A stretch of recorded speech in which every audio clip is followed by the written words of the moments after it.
Hey guys, what's up? So today I want to tell you a story that happened when I was younger. And I'm going to mention race because in this story, race is very important. And I'm going to say to you guys, accusations, you know, accusation, accusing someone of something, you can never, because certain accusations can destroy someone's life. And you cannot come back from that. You cannot take that back. But before I get into that story, I'm going to tell you a little bit about this girl who is the main story. Now, this is when I was younger. I lived in a house with some roommates. And in this house, there was this one particular white girl who, at first, an appearance, she seems very nice, bubbly, like, hey. Okay, so, she moved into the house. She told everyone she was a lesbian. She was not into men, because in the house we were all trans. I was the only transgendered one. The other guys were gay, and there was two other lesbians. So in order to live in the house, you had to be either gay, trans, or lesbian. So she moved in and she's like, I'm a lesbian, yeah, ooh, love women. Now, I had this boyfriend at the time. We were having some problems. And I would go to her to to help me talk to him, and because she seemed nice at first, So I would go to her and tell her our problems, and say, can you please go talk to him and help us try to work things out? And what I didn't know until she was fixing herself onto him by putting thoughts into his head that we were not good for each other. And she was aligning herself to be with him. So to make a long story short, because I want to get into the main story, she told, put thoughts into his head. We broke up. He started dating her. You know how that feel? Someone that you're dating, you had problems, you break up. Now your roommate that you told all your problems to, now he's dating her. And I remember I used to have to go to my room because I did not want to see those two together. And it was very confusing too to other people because she said she was a lesbian, so why is she dating my boyfriend? Okay, to make a long story short, they broke up. He wanted to get back together with me. I'm like, no, no, no. Anyways, let's get into the main story. So I had this friend. I knew this Jamaican black guy. He would, he would come over. We would hang out. We would talk. He was just he was a very nice guy. Very, very nice Jamaican guy. Now, one night he came over. She was there. She came downstairs because me and him were talking, watching TV. She came down and she started talking to him. And I was getting tired and I wanted to go to bed. So I went to bed. I got up the next day. And then everything just started to change. She said that this Jamaican black guy raped her, forced himself on her, and I was like, no, it can't be. It can't be. He's a nice guy. There's no possible way. And everybody was like, oh my God, this black guy raped her. This black guy raped her. I'm like, call the. So the guy was arrested. There was this long court thing. And the police took I remember they took her sheets, her bedding. They did a DNA test on the bedding. The DNA came back. It did not belong to him. Now he's been saying, I did not rape this girl. I did not rape this girl. They did the DNA test. I guess they said, okay, the one way we can solve this, let's do it. The DNA test came back. The DNA does not belong to him. So they started looking at all the males in the house or anyone who's biologically male. And they start turning to me. I'm like, look, don't even start even thinking about it. Don't even start even looking in my direction because you know it would never happen. Okay, so one of the stories that came out in court, which the guy revealed, he revealed something about his childhood that I didn't even know because he was holding on to it for so long. What was revealed in court was when he was younger, back in Jamaica, his uncle would molest him, would come into his room at night, touch him, molest him, and further on. And I just felt, oh my goodness, I didn't even know, you know? And it was so sad. And this girl, this girl just still didn't understand what she did. You cannot say, and the reason why she did that was because she liked this Jamaican black guy. She wanted to be with this Jamaican black guy in a sexual way, I guess. I don't know if they actually had sex, but that night they did something, and he's like, I didn't rape her. I can't remember if she gave him oral sex or masturbated him, something along those lines. And it was just so, the whole time she was just no, like, oh my God, I just ruined someone's life.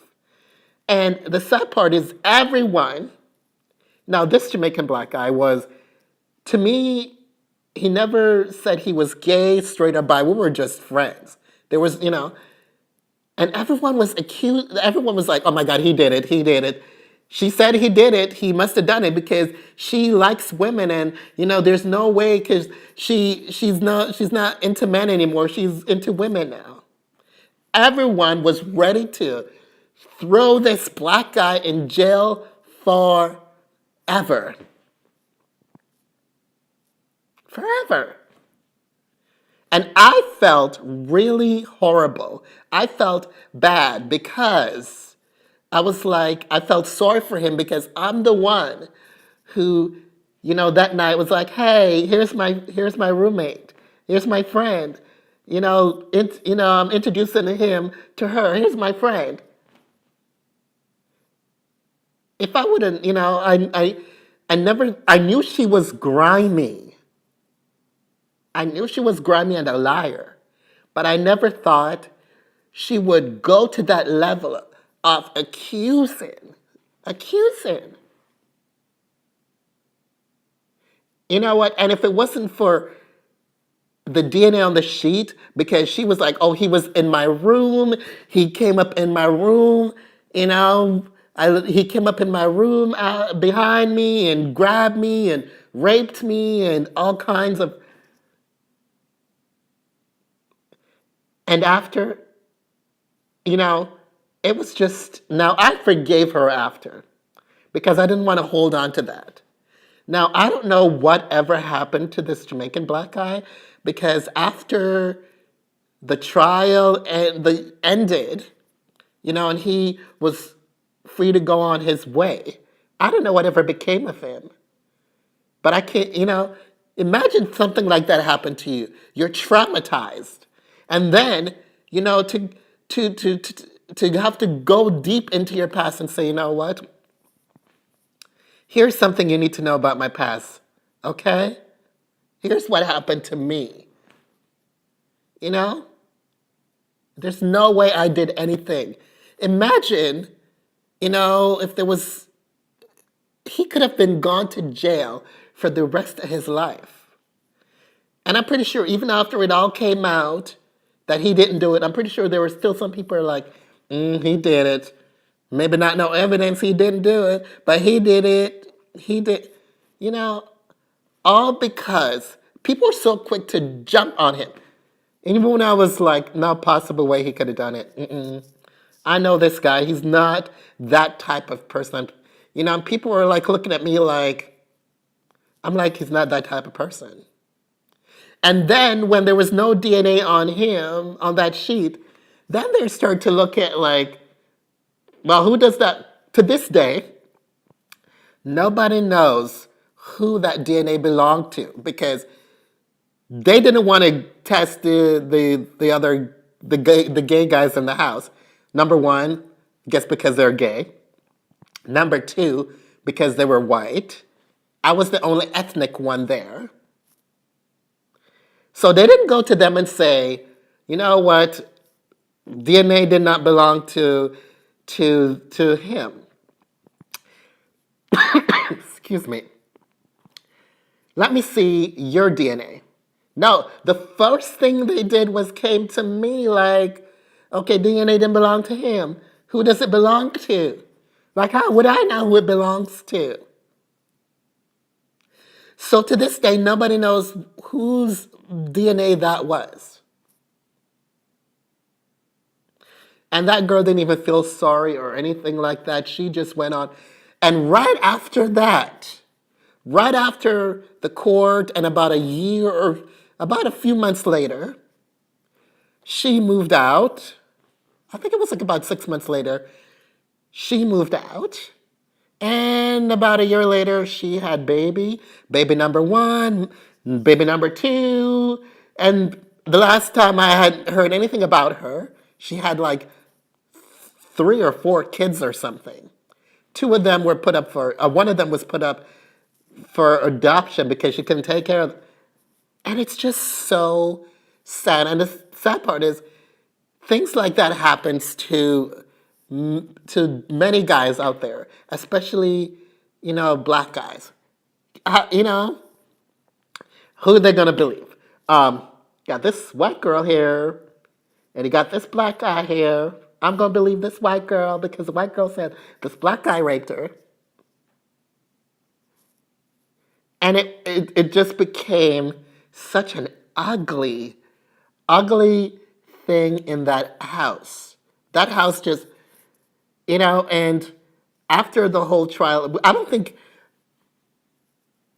we just became, as I said, I forgave her. I talked to her after because I didn't want to live with anger. I didn't want to live in anger. And I wish I knew whatever became of this black guy because, as I said, after the trial, he disappeared. Like, we never talked after. And, I guess I can't imagine what they must have said to him in jail, and all it was a traumatic, horrible thing to go through. And people need to understand certain, accusation can destroy someone's life. Someone's life. And even after that person finds themselves innocent, this is how it is. You are guilty until you can prove yourself innocent. Now, what if they never did the DNA on the sheets? What if it didn't come to light that, she was with other men? This black guy would have been still sitting in jail right now, in prison. And race, people need to understand race. Race, and it's not race is just something that nowadays that race always plays into court. Race always plays into people's mind. Because here they see, oh, here comes this bubbly white girl, and here comes this big black guy, big bad guy, this big black guy. The guy as I said, was the nicest